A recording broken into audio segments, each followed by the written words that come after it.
আসসালামু আলাইকুম রহমতুল্লাহ বরাকাত ইন্নাল হামদুলিল্লাহ ওয়াসসালাতু ওয়াসসালামু আলা রাসূলিল্লাহ বাদ। সুপ্রিয় দর্শক, সূরা ইসরার 82 নম্বর আয়াতে আল্লাহ তাআলা ইরশাদ করেছেন, ওয়া নুনাজ্জিলু মিনাল কুরআনি মা হুয়া শিফাউন ওয়া রাহমাতুল লিল মুমিনিন।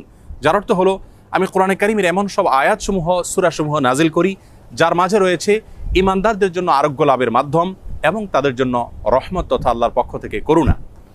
আয়াতের ব্যাখ্যা মুফাসসিরদের অনেকেই বলেছেন, এখানে আল্লাহ রাব্বুল আলামিন আত্মিক রোগসমূহ থেকে আরোগ্য লাভের মাধ্যমের কথা বুঝিয়েছেন, অর্থাৎ কোরআনের প্রেসক্রিপশনকে অনুসরণ করার মাধ্যমে মানুষ প্রকৃত মানুষে পরিণত হয়, মানবীয় গুণাবলী অর্জন করে মানুষ আল্লাহ রাব্বুল আলামিনের প্রিয় পাত্রে পরিণত হয়। এর ব্যাখ্যা অনেক মুফাসসিররা এও বলেছেন যে এর মাধ্যমে আল্লাহ রাব্বুল আলামিন আত্মিক রোগসমূহ থেকে মুক্তির পাশাপাশি শারীরিক যে রোগসমূহ আছে সেগুলো থেকেও মুক্তির পথ আল্লাহ রাব্বুল আলামিন আমাদেরকে বাতলে দেন। সেগুলোকে আবিষ্কার করে খুঁজে বের করে যথাযথভাবে আমল করার মাধ্যমে উপকৃত হওয়াটাই হলো আমাদের জন্য মূল বিষয়। আজ আমরা কোরআনে কারীমের এমন একটি সূরা আপনাদের সঙ্গে শেয়ার করতে চাই যে সূরার অপর নামই হলো সূরাতুশ শিফা।